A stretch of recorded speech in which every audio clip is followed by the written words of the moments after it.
여러분 안녕하십니까. 전주 MBC 시사토론입니다. 대통령 선거가 한치 앞을 알 수 없을 정도의 초접전입니다. 호남의 표심, 우리 전북의 민심은 전국적인 관심사입니다. 대통령 후보들은 경쟁적으로 호남을 찾고 있고 쟁점도 논란도 여러 떠오르고 있습니다. 이번 대선 최대 격전지가 된 호남 표심 어디로 향할지 오늘 함께 토론해 보겠습니다. 오늘 나와주신 분들 소개해드리죠. 박용진 더불어민주당 선대위 공동선대위원장 나오셨습니다. 안녕하세요. 네, 이용호 국민의힘 선대위 대외협력본부장 나오셨습니다. 반갑습니다. 네, 어서 오십시오. 네, 먼저 이용호 본부장님께 좀 여쭤보겠습니다. 윤석열 후보 호남에 자주 오고 계신데요.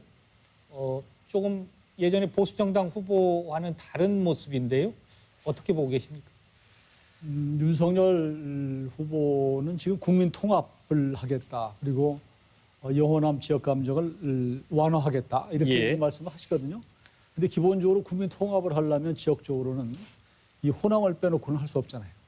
그러니까 호남에 어느 정도의 득표를 얻고 민심을 얻어야지 지역 통합이 된다. 국민 통합이 된다고 생각하시고 사실은 표만을 생각하면 호남의 인구가 좀 적고 소위 투자 대비 효율, 가성비가 좀 떨어지는 편이지만 그러나 그런 측면에서 지금 자주 오시는 것이고요. 자주 오니까 좋지 않습니까? 예. 그리고 이제 또 우리 호남도 이렇게 자주 와서 관심을 보이면 아무래도 정이 들 거 아니겠는가 이렇게 저는 기대하고 있습니다. 예. 박용진 본부장님, 이용호 본부장님께서는 뭐 투자 대비 가성비가 좀 안 나온다라는 건데요. 그렇지 않을 것 같아요. 조금 나올 것 같기도 한데요. 어떻게 보십니까? 그러게요. 뭐 여론조사를 보면 또 이준석 당대표의 말은 30%로 목표 수치 조정한다 이제 이렇게 자신감을 보이는 모습을 봅니다. 그렇게 되지 않도록 최대한 저지하겠습니다. 그러나 저는 정치인들이 어느 한 지역이 어느 한 정당과 정치 세력에 의해서 독점되고요.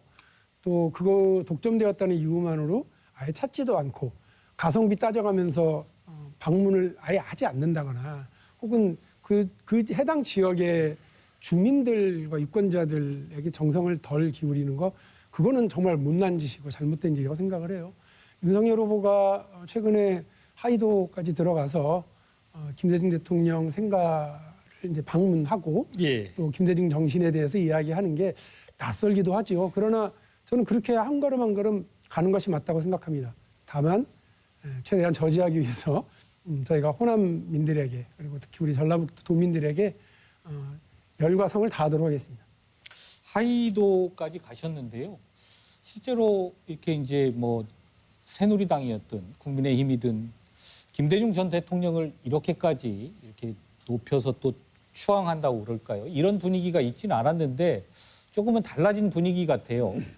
실제로 이제 윤 후보가 선출되면서 많이 바뀌었죠. 그러니까 그동안에는 지금 국민의당의 전신인 뭐 새누리당, 한나라당 이쪽에서는 호남은 이제 그냥 불모지다. 여기는 민주당의 영토다 이렇게 하고 관심을 좀 안 기울였죠.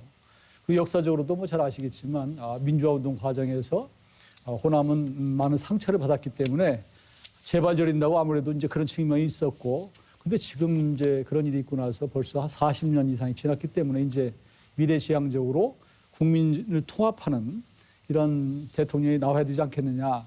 그리고 지난 5년을 되짚어 보면 사실 민주당이 국민을 통합하기보다는 좀 갈라치기 한 측면이 있거든요. 그래서 그런 것들에 대한 비판이 많기 때문에 새로운 대통령은 그래도 국민을 통합해야 되겠다. 이렇게 보고 지금 정성을 기울이고 있습니다. 예, 뭐 민주당 내부에서는 뭐 비판의 목소리도 나오고 있는 것 같기는 해요. 문희상 고문 같은 분들은 왜 뭐 윤 후보가 가서 뭐 저러느냐, 뭐 색깔론 이야기하고 그러던데 색깔론의 피해자는 뭐 김대중 전 대통령이 아니냐 뭐 이런 이야기도 하고 그러셔요. 근데 박용진 위원장님 그렇게 안 보신다는 거죠? 문희상 의장님이야 제가 되게 존경하고 따르는 분이긴 합니다만 그래도 김대중 대통령과 같이 정치를 했던 동교동계 출신의 큰 정치인 아니시겠어요? 그러니까 이제 선거 기간에 딱히 짚어서 아이고 그 윤석열 후보가 말하는 거와 행동하는 거가 다르다 이렇게 지적을 해주시는 거라고 생각을 합니다. 그러나 길고 크게 보면 우리 민주당의 후보들이 경북 지역에, 대구 지역에 또 영남 지역에 가서 정성을 다하는 것, 그리고 그쪽 지역에서 우리 당선자들이 드문드문이지만 생겼잖아요. 김부겸 총리가 당선되기도 하고 이런 것들이 예. 우리 정치 전반에는 큰 이제 진전이었기 때문에 그 윤석열 후보를 비롯한 국민의힘 정치인들이 호남민들에게 더 낮은 자세로 그리고 더 적극적으로 이렇게 하는 건 저는 호남을 위해서도 우리 정치를 위해서도 필요한 일이라고는 생각합니다. 예. 그 윤석열 후보는 그런 얘기도 하세요. 그 지금 이재명의 민주당보다는 지금 국민의힘이 DJ 정신을 더 가깝다, 계승하고 있는 것 같다, 계승할 가능성이 있는 것 같다. 이런 얘기까지 하는데요. 어떻게 받아들이세요? 그거야말로 이제 선거 때에 늘 전형적으로 나타나는 아전 인수죠. 예. 네, 그러니까 그 본인이 좀 적극적으로 하겠다고 하고 또 그걸 바탕으로 해서 민주당을 비판하고 싶어 하시는 마음은 잘 알겠습니다만 지금 이제 이렇게 김대중 정신, 노무현 정신을 이제 겨우 이렇게 들여다보는 수준의 전직 검찰총장께서 예. 이런 말씀드리긴 죄송하지만 아시면 뭘 얼마나 아시겠습니까? 그걸 가지고서 민주당보다 내가 낫다 이렇게 얘기하는 건 그냥 선거철에 늘 나오는 아전인수의 전형이다 이렇게 생각합니다. 예. 그런데 사실은 지금 민주당이 과연 DJ 김대중 전 대통령이나 노무현 정신을 갖고 있느냐 이런 부분에 대해서는 사실 비판 여론이 꽤 있습니다. 예. 저는 우리 박용진 의원님을 개인적으로도 좋아하고 민주당이 저런 부분만 있으면 그런 얘기가 안 나왔을 거예요. 예. 그런데 안타깝게도 그 내에는 정말로 이 운동권의 일부가 중심이 되고 또 패거리 문화, 더구나 이제 민주당이 이 호남에서는 사실은 호남 사람들은 민주당 외에는 역사적으로 찍기가 어려운 상황을 알고 사실은 민주당은 우리 호남을 잡아놓은 물고기 취급을 했다, 먹이를 안 줬다 이런 거예요. 그런데 그런 측면에서 과연 지금 있는 민주당이 DJ 정신을 갖고 있는 민주당이냐 이런 데 대한 이의 제기는 호남일 수도 있습니다. 이런 차원에서 지금 윤석열 후보가 계속 말씀을 하시는 거고 얼마 전까지 동교동을 얘기를 하지만 동교동에 계신 많은 분들을 민주당에서 안 받았어요. 사실은 복당을 안 시켰단 말이에요. 이제 예. 이런 측면들 이렇게 보면 지금 민주당도 지금 와서 이제 필요하니까 노무현 정신 또 DJ 정신을 얘기하지만 정말 냉정하게 보면 반성할 점이 있다 이렇게 보고요. 그런 측면에서 뭐 윤석열 후보가 얘기하는 것은 저는 얼마든지 좋고 또 한 가지 제가 꼭 드리고 싶은 것은 지금까지 후보 중에서 지금 윤석열 후보처럼 얘기한 분이 없었어요. 그러니까 대구에 가서 뭐라고 그랬냐면 호남에 좋은 게 영남이 좋다. 영남이 좋은 게 대한민국에 좋다 이렇게 얘기했어요. 그런데 예. 반대로 와서도 똑같이 얘기한단 말이에요. 영남에 좋은 게 호남에 좋고 이게 대한민국에 좋은 거다. 이렇게 얘기하는데 경제 후보는 장소마다 조금 말씀을 달리하셔서 좀 그런 좀 비교가 됩니다. 예. 저는 그 자유민주주의와 시장 경제를 김대중 정신의 핵심으로 찝은 것 자체가 틀렸다고 생각을 해요. 그 부분보다는 사회 연대의 가치, 인권 가치 이런 것들을 더 적극적으로 평화의 가치를 더 적극적으로 하셨던 분이기 때문에 얘기를 하려고 그랬다면 시장 경제에서의 효능감 그리고 더 나아가서는 남북 평화라든지 또 국민 통합이라든지 이런 쪽의 얘기를 좀 하셨는 게 맞다고 저는 생각을 합니다. 저도 지금 민주당이 반성해야 될 게 있다고 생각합니다. 예. 김대중 대통령 시절에 어땠습니까? 그 초재선의 그 젊은 의원들이요. 대통령의 가장 최측근 건노갑 그 당시 의원을 2인자죠. 대통령과의 그 식사 자리에서 내치시라 이렇게 얘기를 해도 그게 받아들였던 정당이고 그런 정권 아니었습니까? 노무현 대통령은 어땠습니까? 생각이 다른 검사, 평검사들과의 그 토론회, 간담회를 국민들이 보실 수 있도록 했었던 소통 가능한 정당이었거든요. 저는 그 정신을 민주당이 가지고 있어야 된다고 생각을 합니다. 그래서 국민들께서 실망하신다고 생각을 해요. 지금 다른 생각이 다른 이견은 내치려고 그러고 또 편협하게 분파주의로 이렇게 몰아치고 문자 폭탄 보내고 이런 일들 때문에 저도 곤란함을 많이 겪었습니다만 저는 민주당 내에서 저 같은 경우는 계속 맞서서 이런 잘못된 비민주적인 당내 운영과 관련해서는 싸워나갈 생각이고 앞으로도 그럴 겁니다. 그래서 민주당을 변화시키는 건 민주당 내부지 민주당 바깥에서 표를 위해서 이렇게 저렇게 비판하는 건 별 의미 없다 이렇게 생각합니다. 예. 지금 뭐 우리 박윤주 의원님께서 좋은 말씀을 스스로 해주셨는데요. 민주당 내가 과연 당내 민주화가 있느냐는 부분이에요.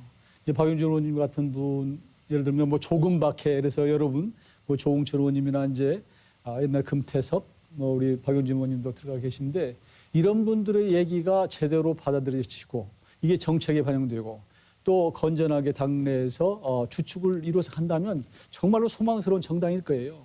그런데 안타깝게도 그게 잘 이루어지지 않는다라는 게 좀 아쉬운 부분이라는 말씀을 드리고 그런 차원에서 선거 때 지금 민주당에서 얘기하는 여러 가지 무슨 뭐 통합을 하고 별의별 게 뭐 공약을 내놓는데 정말로 진정성이 없어 보여요.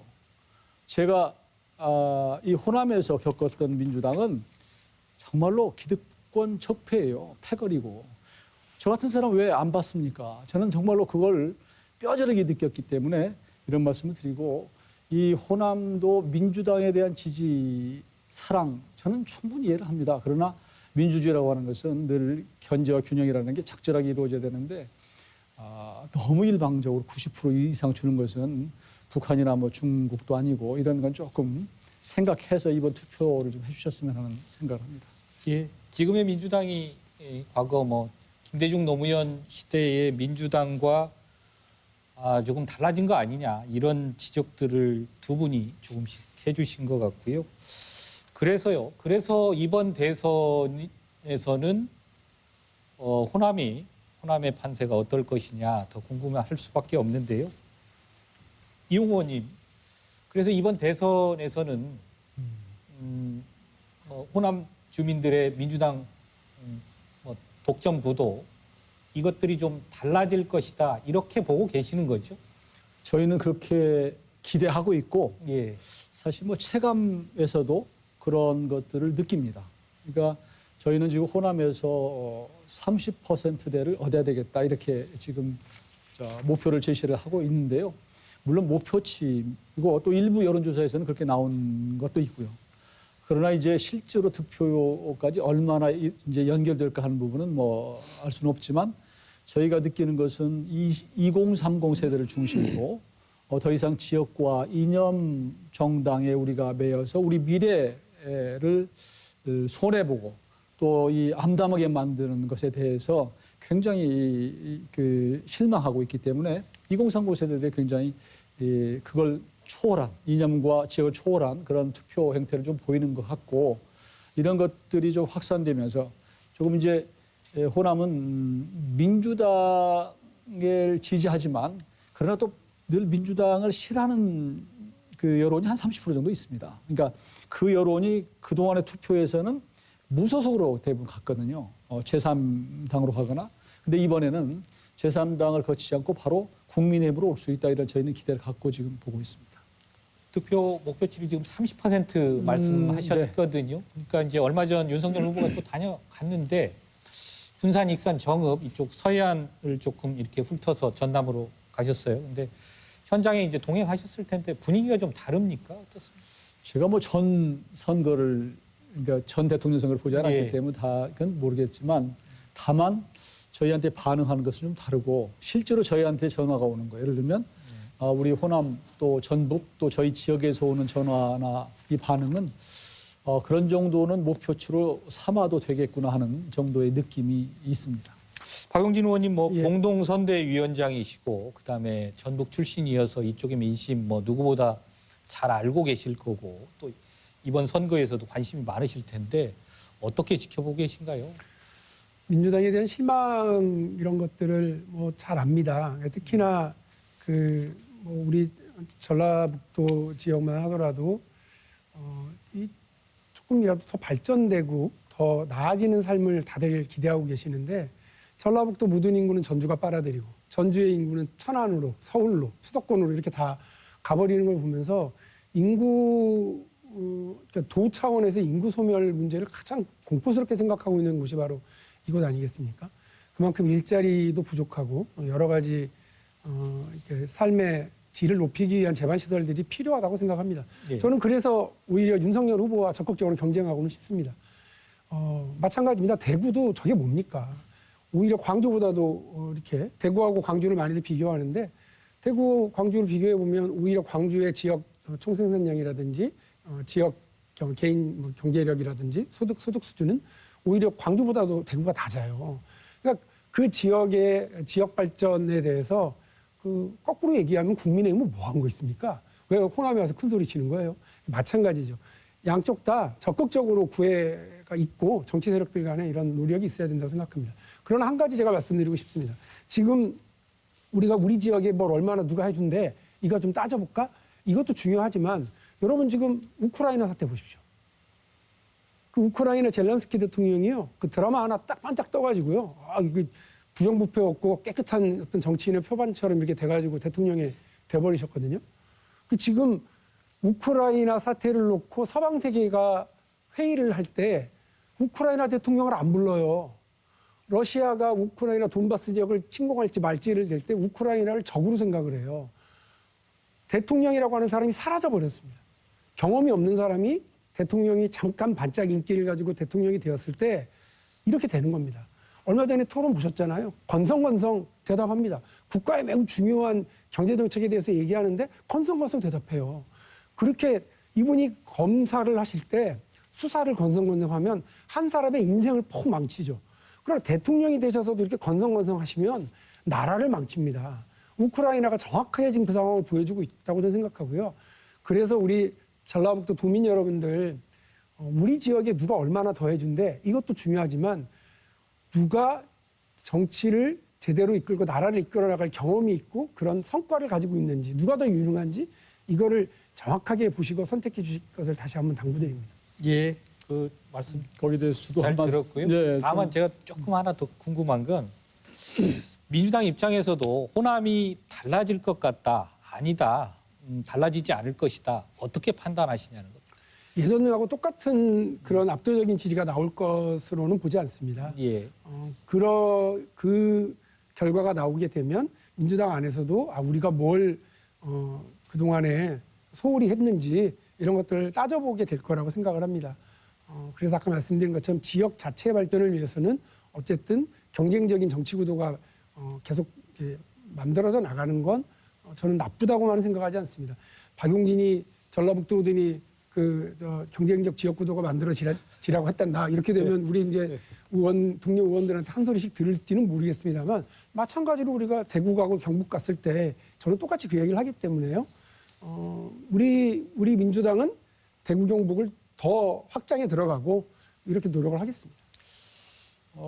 우리 박 의원님 말씀에 대해서 뭐 한두 가지는 좀 제가 저희 의견을 말씀드려야 되겠는데요. 물론 대한민국을 어떻게 끌고 갈 것이냐는 게 굉장히 중요하죠. 그러나 기본적으로 정치라고 하는 것은 민생을 챙기고 또 안보, 국가의 안전을 챙기고 또 국민을 마음을 편하게 만드는 게 굉장히 중요하다고 생각하는데 지금 현 정권, 민주당 정권이 과연 그랬느냐 하는 부분에 대한 이의를 제기하고 싶은 것이 우선 가까이 우리 지역에 있는 여러 가지 현안들 지난 5년 동안 공약했던 예를 들면 전주의 제3금융 중심지를 지정하겠다 이렇게 약속했는데 안 지켜졌단 말이에요. 그리고 4년 전부터 계속 반복해서 얘기하는 희망고문 해오는 게 공공의대 이것도 역시 지금 안 지켜지고 있고 이런 여러 가지들 제가 공약을 쭉 이행률을 보니까 전라북도에 20%도 잘 안 된다 이렇게 그런 얘기가 있더라고요. 그리고 이제 이런 차원에서 적어도 그러면 이것도 안 하면서 도대체 그러면 도민들한테 뭘 해달라는 거냐, 왜 지지해달라는 거냐 하는 데 대한 이 논리적 근거가 좀 부족하다는 생각이 들고 더 중요한 것은 대통령인데 대통령으로서의 국가의 수반으로서의 역할을 하는 것인데요.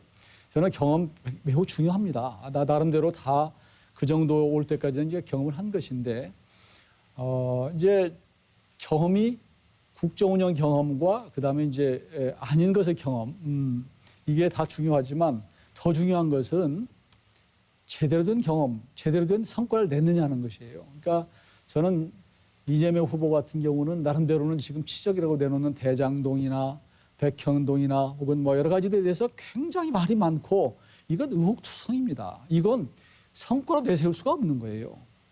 그런 측면에서는 이것은 뭐 도정을 잘 이끌었다고 하는 이런 측면으로 하기는 어렵고 더구나 지금 대한민국에 필요한, 그러니까 지금 대선의 상당 흐름 중에 하나는 대한민국의 민주주의가 상당히 훼손됐다고 하는 거예요. 제가 느낄 때는 이런 부분. 그다음에 정의나 공정이나 이런 것들이 많이 무너졌다.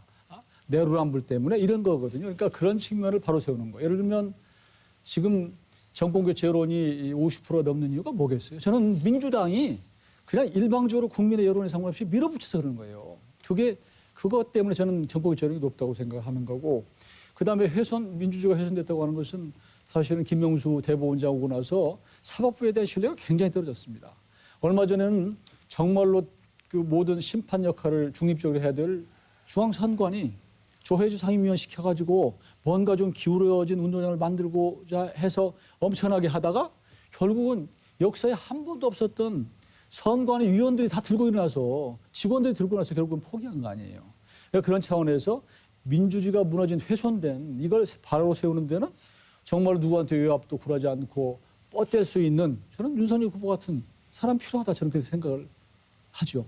예. 그 얘기가 나온 김에 조금 더 이어가 보면요. 최근에 이제 두 정당이 부딪히고 있는 지점이 호남에서 광주에 그 뭡니까 복합 쇼핑몰 이야기가 조금 있어요. 네. 예, 그게 이제 물론 민주당이 독점해서 그것도 뭐 안 해줬다 광주에 이런 게 국힘의 입장인 것 같고 민주당은 뭐 전혀 이 표만 의식한 좀 뭐 이렇게 갈라치기 아니냐 이런 식으로 반응하고 있는데요. 그 부분에 대해서 조금 이야기들을 이어가 주시면 어떨까요? 지금 언론에 나와 있는 이야기가 조금 오도된 겁니까? 아니면 그게 사실 양 당의 입장인 겁니까? 어떻습니까? 저는 처음에 광주에 무슨 복합 쇼핑몰이 대선 때 나오느냐 뭐 이런 생각을 했어요. 예. 근데 의외로 광주 시민들이 윤석열 후보가 그렇게 얘기하니까 굉장히 격하게 반응을 했단 말이에요. 이거 괜찮다라고 얘기를 했는데 그 얘기는 광주 시민들도 복합 쇼핑몰이 들어오는 것을 굉장히 원하고 있다는 거거든요. 근데 그동안 사실 정치라고 하는 게 또 우리 소외되고 어려운 우리 재래시장에 또 자영업자 하시는 분들을 또 외면할 수 없기 때문에 지나치게 거기에 포커스를 맞추다 보니까 이제 더 많은 시민들이 더 원하는 것들을 안 했다 이런 지적을 한 거거든요. 그러면 민주당 쪽에서 그런 요구가 있으니 이건 뭐 좀 우리가 적극 검토를 해서 더 많은 시민들이 원하는 걸 하는 게 필요하다 이렇게 반응했으면 좋은데 불쑥 이건 무슨 소리냐 하고 사실은 뭐 이렇게 반박을 하니까 얘기가 오히려 커졌다는 생각이고요. 저는 정치는 모든 국민을 다 만족시킬 수가 없다. 예전에 이제 벤담이라고 하는 철학자가 있었는데 하여튼 최대 다수의 최대 행복, 가능하면 개인의 행복들을 많이 얻을 수 있도록 노력하는 것이 필요하다. 그런 측면에서는 지금 복합 쇼핑몰이라고 하는 것은 젊은이들의 혹은 많은 시민들의 요즘에는 트렌드예요. 거기에 복합 놀이공원이고 휴식처이기 때문에 그런 차원에서 광주가 좀 이제 소외됐다는 측면을 말씀드리고 이게 뭐 어떻게 당에서 정부에서 해라 이렇게 하는 수는 없는 거거든요. 예, 분위기를 몰아가는 것이지. 네, 다만 이제 국민의힘은 민주당이 지역 정치를 독점하고 있는데 그것도 다른 도시에는 다 있는 그 쇼핑몰이 광주에만 없더라. 이런 얘기를 했기 때문에 이게 이제 정치적으로 파장이 좀 커지지 않았나. 조금 지나치게 과장한 측면이 저는 있다고 생각하고요. 예. 어떻게 일부러 그렇게 하겠습니까? 조금 전에 말씀드렸지만 당에서는 광주 시민들 그중에서도 소외되고 어려운 우리 재래시장에 계신 분들의 입장이나 처지를 골목상권 침해를 사실은 좀 막아줄 필요가 있다는 생각을 기본적으로 갖고 있었을 거예요. 근데 거기서 더 나아가지 못하고 많은 시민들의 욕구를 더 수용해서 발전적인 대책을 못 만드는 것에 대한 책임 이 부분은 있는 것이기 때문에 그런 정도로 좀 이렇게 생산적인 토론이 됐어야 되는데 처음에 무슨 소리냐 하고 격하게 반대한 것에 그 자체가 오히려 문제를 키운 것이 아닌가 싶습니다. 예. 박 의원님 이게 근데 복합 쇼핑몰 하나 해주겠다 뭐 이런 차원의 공약으로서 지금 논란이 촉발된 문제는 아닌 것 같거든요. 넓게 보면 호남 저발전 상황 그리고 소외감 이런 것들이 복합 쇼핑몰로 딱 분출된 거라고 저는 생각을 합니다. 아까도 제가 계속 말씀드렸습니다만 호남 지역의 일자리가 부족하고 또 여러 생산 기반이 이제 부족하면서 생겨나는 게 인구가 유출되고 또 계속해서 젊은이들이 우리 고장을 떠나는 일들이 반복되고 있는 것 아니겠어요? 그런데 서울에 있다가요, 공부하다가 예를 들면 광주는 이제 AI 선도도시로 지정돼서 거기서 열심히 뭐 하려고 그럽니다. 전주는 또 수소 선도도시 하려고 이제 뭐 열심히 애를 씁니다. 근데 그렇게 내려와서 결혼해서 애들 낳고 키울 만한 정주 여건이 됐느냐? 여기서 우리 청년 사업가들이 다 흔들흔들해요. 엔간하면 서울 갈란다. 다시 그렇게 생각들을 합니다. 나는 광주에서 나는 전주에서 내 고향에서 그 사업하고 싶은데 사람을 겨우 찾아갖고 일을 시키면 결혼 정년기가 되면 서울로 돌아 2년, 3년 지나면 그 판교로 간다는 거예요. 예. 왜? 여기는 애들을 낳아서 기를 수 있는 혹은 교육 여건이 혹은 정주 여건 문화시설이 부족해서 결혼하려고 하는 사람이 저기 결혼해서 서울에서 안 살면 어려워 이렇게 얘기하는 경우가 많다는 거죠. 그런 부분을 정치권들이 오히려 더 이렇게 신중하게 들여다보고 배려하고 논의를 했었어야 되는데 이용우 의원님 말씀하신 것처럼 첫 대응을 너무 잘못했어요. 아니 그러면 뭐 재래시장은 어쩌라 말이냐 예. 이렇게만 얘기해버리는 건 예. 저는 이제 적절치 않다고 생각을 했고요. 당연히 광주가 됐든 우리 전주도 지금 뭐 대한방직 터에 예. 대한 뭐 예. 개발을 어떻게 할 건지 시민들의 관심이 상당히 많으신 걸로 아는데 그런 문제들을 놓고서 이제 우리 도민들이 생각하는 그런 방향으로 이렇게 좀 방향이 잡힐 수 있도록 정치권이 좀 세밀하게 신경 써야 될 것 같다는 생각입니다. 예, 뭐 박용진 의원님 말씀은 정말 이제 뭐 이용호 의원님도 말씀하셨지만 참으로 이제 합리적이시고요. 또 기존의 민주당 문법하고는 또 약간은 또 다른 그런 접근이신 것 같기도 해요. 그래서 내부 경선에서 떨어졌나 봐요. 그렇습니까? 이 정도 정리할까요? 그 호남 민심 조금만 더 얘기해 보겠습니다. 지금 이제 뭐 30% 말씀도 하셨고요. 그러는데 최근에 이제 저희도 여론조사 결과를 이렇게 분석을 해보면 2월 들어서 윤석열 후보의 호남 내의 지지도도 조금 상승하고 있다. 이런 흐름은 분명히 감지되는 것 같습니다.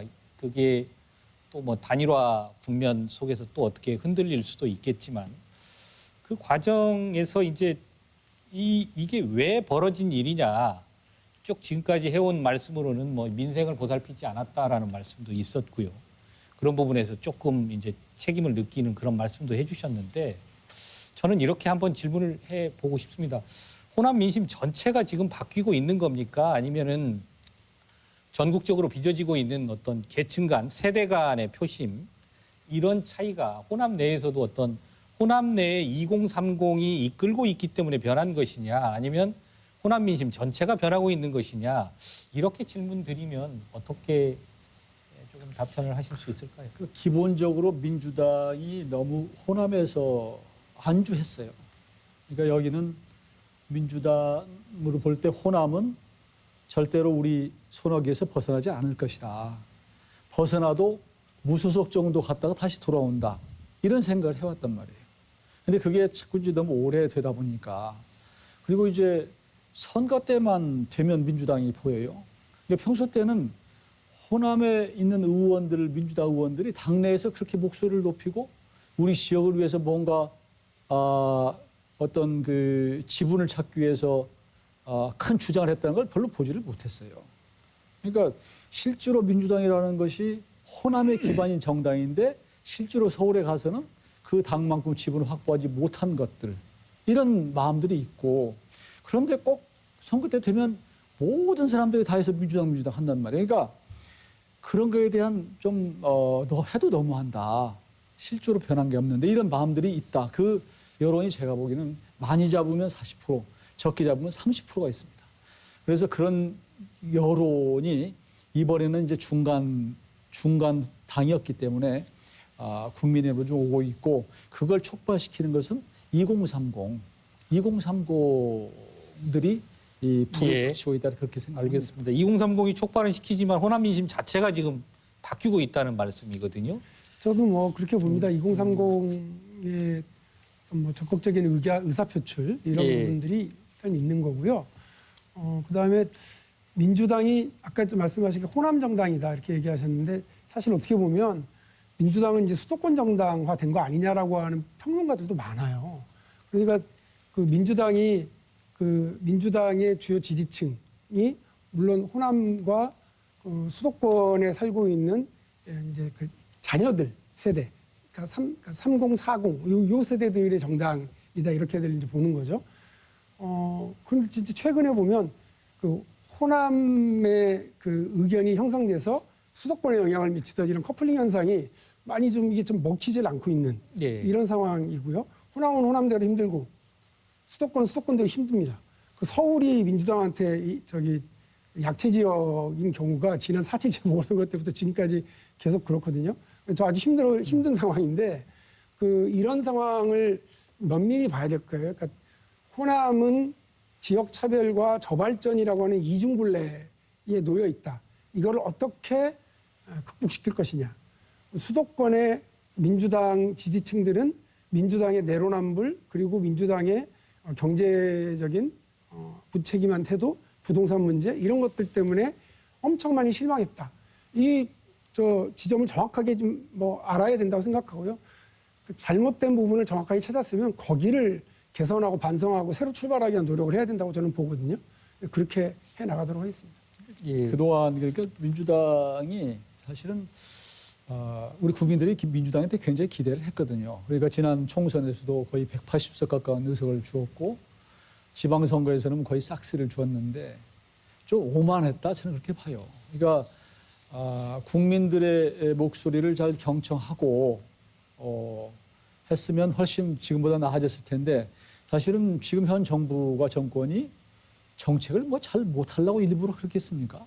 부동산도 잡으려고 노력을 했고 나름대로 일자리를 더 만들려고 노력했고 했을 거예요.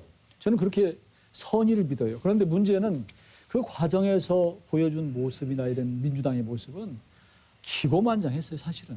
저도 예. 국회의원이지만 예. 그런 오만한 모습. 그러니까 좀 겸손했으면 경청하고 좀 정책을 바꾸고 법안도 바꾸고 했을 텐데 그냥 밀어붙였단 말이에요. 그러니까 그런 것들이 지금 후유증으로 남아있는 거다. 그래서 저는 무능한 건 참아도 오만한 건 못 참겠다. 이런 국민들의 심리가 지금 이번 예. 선거에 나타나고 있는 거죠. 말씀하시겠습니까? 제가 좀 질문을. 네. 예. 이제 호남의 낙후, 그다음에 민주당의 일방 독주, 오만 이런 말씀이 이제 많이 나오고 있는데요. 이제 윤석열 후보가 요즘 호남에 오면 그런 얘기 많이 하지 않습니까, 이 의원님? 수십 년간 민주당 지지해줬더니 호남, 전북, 소외, 낙후 변한 거 하나도 없더라 이런 얘기 많이 하는데 일견 또 맞는 말씀인데요. 이제 민주당의 입장에서 또 이 지역 주민의 입장에서는 새누리당이나 국민의힘 전신의 보수 정권 시절에 이 호남은 어땠느냐, 인물 하나도 등용을 하지 않았었지 않느냐 이런 이야기를 하거든요.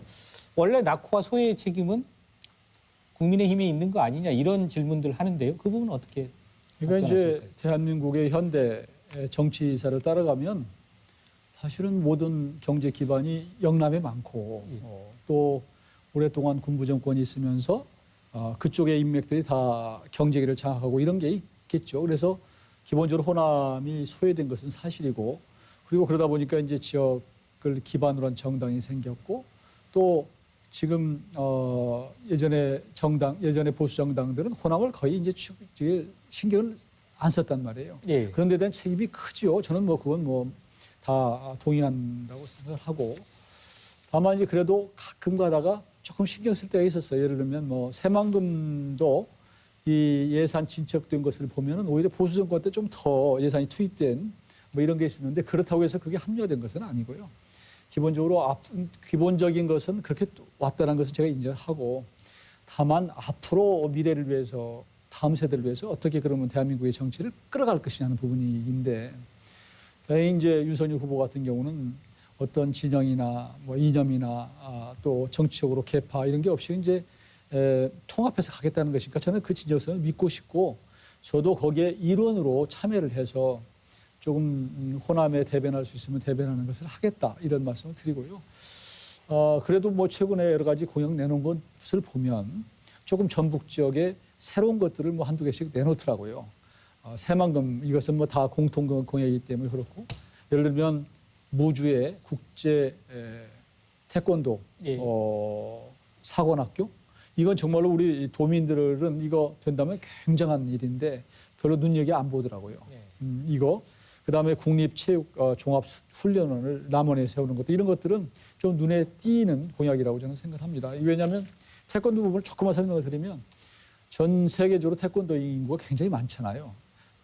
오히려 공관보다 태권도 관장들의 외교력이 더 크다 이런 얘기도 있는데 그래서 각 나라별로 좀 그런 사람들을 좀 국내에 장학생으로 데려와서 여기서 길르다 보면 나중에 민간 외교 차원에서 굉장히 덕이 되지 않을까 이런 차원에서 지금 체육인들의 염원을 받아서 한 것이기 때문에 그건 우리 도민들이 조금 주의 깊게 좀 관심 갖고 볼 만한 공약이라고 생각합니다. 예, 박 의원님 우리 이제 이용호 의원님께서는 조금 이제 반성할 지점도 있다, 부분도 있다 이렇게 말씀하시고 앞으로는 국민의힘도 달라질 것이다. 그리고 어떤 몇 가지 역점 공약도 제시해 주셨어요. 박 의원님 보시기에는 좀 국민의힘이 좀 달라지겠습니까? 어떻습니까? 무엇보다도 그 호남 지역, 전라북도에 대한 그 산업 기반을 어떻게 마련할 거고 일자리를 가져오고 젊은 사람들이 정주 여건을 만들어낼 거냐. 예. 이게 제일 핵심 아니겠습니까? 그리고 교육 기반 시설들을 어떻게 더 강력하게 구축할 거냐. 이 문제에서 보면 그 지금처럼 수도권 일극 체제로 가게 되면 안 된다. 그래서 우리 김두관 후보가 경선 때부터 얘기했었던 5국 3특 체제. 예. 그걸 그대로 이제 받아서 저희 공약으로 내세우고 전체 국토 균형 발전의 핵으로 삼고 있습니다. 거기서 전라북도는 3특 중에 하나입니다. 예. 제주특별자치도, 예. 강원도 평화특별자치도, 그리고 새만금 특별자치지역 이렇게 세 군데를 놓고서 저희가 균형 발전의 핵으로 가져가려고 그러는 거거든요. 새만금 개발과 관련해서는 30년 동안 이 정당, 저 정당, 이 정치인, 저 정치인이 다 얘기하고 실제로 30년 동안 제대로 진척되는 것이 없어서 전북도민들의 실망과 이게 상당히 이제 깊은데 그래도 새만금만큼의 어떤 가능성, 발전과 새로운 산업시설을 구축할 수 있는 공간 이런 것이 없기 때문에요. 여기에 어떤 그랜드 플랜을 갖느냐가 되게 중요하다고 저는 봅니다. 민주당은 그 부분과 관련된 그랜드 플랜을 가지고 새만금을 산업의 중심지로 그리고 이 지역이 일자리가 넘쳐나는 지역으로 전라북도가 새롭게 성장하고 변화할 수 있는 그런 거점으로 이제 구축해 나갈 예정에 있고요. 국민의힘이 반성하고 좀 다르게 하겠다고 얘기를 하시는 거는 반가운 소리입니다. 예. 그리고 국민의힘이 그런 면에서 아까 제가 말씀드린 것처럼 그 대구 지역에서도 경북 지역에서도 다른 태도와 그리고 좀 그 지역에 대한 애정을 좀 더 가지시는 거 이게 필요하다고 저는 보고요. 그 민주당도 그런 의미에서 대구 경북 지역에서도 열심히 하겠지만 아이고 이제 호남의 우리 전북의 도민들도 그 잘하는 쪽에다가 더 마음 주시는구나 이런 그 변화를 감지하고 더 열심히 노력하겠다 그런 말씀 드립니다. 예, 다만 이제 호남 분들, 전북 분들 중에는 의원님 뭐 이런 얘기 하는 분들도 있어요. 그러니까 국민의힘의 이제 전신이 신한국당, 뭐 새누리당 이러는데요. 그때 과거 이제 보수 정부는 항상 뭐 약속을 지키지 않았다. 그리고 뭐 더 거슬러 올라가면 또 뭐 이렇게 뭐 호남을 핍박했던 군사정권과도 맞닿아 있는 후신이 국민의힘이 아니냐 이런 이야기도 하는데요. 그런 부분에 대해서는 어떻게 국민의힘 내부에서는 어떤 분위기로 받아들이시는지요? 조금 설명하실 수 있을까요? 그러니까 민주화 운동 과정에서 사실 호남이 많이 어려움을 겪고 상처가 있잖아요. 저도 그런 면을 잘 알고 있고, 근데 이제 벌써 그런 민주화가 어느 정도 이루어진 것이 벌써 뭐 한 30년이 넘어섰단 말이에요. 한 세대가. 그럼에도 불구하고 뿌리가 어디냐고 찾아가기 시작하면 그 이제 너무 오래전 얘기이고 예. 지금 의원들은 그때 직접 연결된 분들은 이제 거의 다 없어요. 없고 다만 이제 더 보면 지역적으로 자꾸 보수적인 생각, 지역적으로 너무 극우적인 생각 갖고 있는 분들이 또 계실 수 있기 때문에 지금 이제 국민 통합을 시키고 지역 감정을 완화한다고 얘기를 하니까 저는 사실은 뭐 그런 의원들과 얘기하거나 또 그런 토론 과정에 있어서 제가 좀 오른쪽으로 못 가게 하는 역할을 좀 하고 있어요. 예. 근데 의외로 또 민주당에는 민주당의 문화가 있는데 국민의힘은 국민의힘의 문화가 있더라고요. 거기 좀 드세지 않아요. 얘기를 하면 사람들이 좀 그래도 순박한 면이 있어서 들어요. 그러니까 그런 앞으로 제가 할 역할은 좀 그 당이 너무 오른쪽으로 못 가게 하는 역할을 할 것이고 그런 면에 있어서는 누가 당을 끌고 가고 대통령이 되느냐에 따라서 많이 달라질 수 있다. 저는 그렇게 봅니다. 예, 뭐 박 의원님 조금 보충하시겠습니까? 어떻습니까? 예, 그러시면 저희 뭐 시간이 거의 됐는데요. 마무리 말씀 좀 듣고 이제 마무리를 하도록 하겠습니다. 우리 후보가 꼭 당선돼야 되는 이유를 조금씩 한 분씩 설명을 좀 하는 것으로 마무리하도록 하겠습니다. 박 의원님 먼저 네. 하시겠습니다. 이재명 후보의 여러 여러 상처, 그리고 이재명 후보에 대해서 여전히 마음을 주지 못하는 분들 잘 알고 있습니다. 그러나 대한민국의 대통령을 뽑는 자리입니다. 잠깐 반짝 인기로 또 잠깐 국민들의 주목을 받은 것으로 나라를 맡기다가는 아까 말씀드린 것처럼 우크라이나 사태에 아무 역할을 하지 못하는 우크라이나 대통령하고 똑같은 처지가 벌어질 수도 있습니다. 우리는 지금 남과 북이 대치 중이고 미중 갈등의 한 가운데 서 있는 나라이기도 하고요. 경제적으로도 지금 아차 잘못하면 다시 나락으로 떨어질 수도 있는 이제 겨우 선진국 초입에 들어선 나라이기 때문에 그렇습니다. 누가 더 유능하냐, 누가 더 준비되었느냐, 누가 더 나라를 이끌어갈 만큼의 경험을 가지고 있느냐, 이것을 봐주시면 좋겠습니다. 민주당에 대한 우려와 비판 잘 알고 있습니다. 민주당을 변화시켜 나가겠습니다. 비주류인 박용진, 비주류인 이재명이 함께 손을 잡고 민주당을 전혀 다른 당으로 황골탈퇴시켜 나가겠다는 약속을 드립니다. 김대중 대통령처럼 대통령 앞에서 측근을 치시라는 얘기를 직언할 수 있는 그런 자리, 그런 정당으로, 그리고 노무현 대통령처럼 자기에게 좋은 얘기하지 않을 것이 뻔한 평감사들과의 그런 토론도 마다 않고 했었던 소통을 할 수 있는 그런 지도자와 정당이 될 수 있도록 노력하겠습니다. 민주당이 국민의힘과 경쟁하지 않겠습니다. 중국의 공산당, 미국의 민주당, 공화당, 그리고 일본의 자민당과 경쟁하는 정당으로 거듭나겠다는 약속 다시 한번 드립니다. 고맙습니다. 기호 1번 이재명 후보를 꼭 선택해 주십시오. 예, 이용호 의원님 말씀 듣겠습니다. 사실 선거는 기본적으로 평가입니다. 지난 5년 동안 민주당 정권이 어떻게 했느냐 하는 것을 다시 보는 거예요. 그런 측면에서 이번 대선은 정권을 교체하는 겁니다. 지금 민주주의 어렵게 만들었는데 민주주의가 많이 훼손되고 있습니다. 또 집값은 폭등하고 일자리는 없어지고 많은 젊은 사람들이 지금 절망하고 있습니다. 뿐만 아니라 저는 현 정부나 정권이 국민을 너무 갈라치기를 해와서 국민을 너무 힘들게 했습니다. 현 정부의 오만과 독선을 비판하면은 적폐세력이다 이렇게 낙인을 찍어버리고 또 조국의 뭐 내로남불 이런 거 비판하면은 토착 왜구다 이렇게 얘기하고 김여정이가 함부로 얘기하는 거에 대해서 아무 얘기도 않고 있다가 또 북한을 대북 정책 비판하면 반통일 또 반평화주의자 이렇게 몰아붙였단 말이에요. 그러니까 너무 힘들었던 지난 5년이라고 생각하시면 좀 바꿨으면 좋겠고요. 윤석열 후보는 경험은 좀 적지만 그러나 계파나 지역이나 이념이나 이런 건 없습니다. 오히려 잘못된 경험을 한 것보다는 오히려 순수하게 시작하는 게 저는 좋다고 생각을 하고요. 오히려 국민을 통합시키고 지역 감정을 완화시킬 수 있는 그래서 실용적으로 대한민국을 끌어갈 수 있는 그런 분이 저는 윤석열 후보라고 생각합니다. 정말 저는 정치가 우리 국민들한테 다 해줄 수는 없습니다. 그러나 마음은 좀 편하게 했으면 좋겠다라는 측면에서 윤석열 후보는 잘 할 거라고 믿습니다. 기호 2번 윤석열 후보 많이 부탁드립니다. 네, 여러분 오늘 민주당과 국민의힘에서 두 분 모시고 토론 진행해 봤습니다. 이제 선거일까지 정말 얼마 남지 않았는데요. 여러분 모두 지역을 위해 또 우리 나라를 위해 현명하고 올바른 판단하는 기회가 되셨길 바랍니다. 오늘 두 분 나와주셔서 감사하고요. 시청자 여러분 고맙습니다.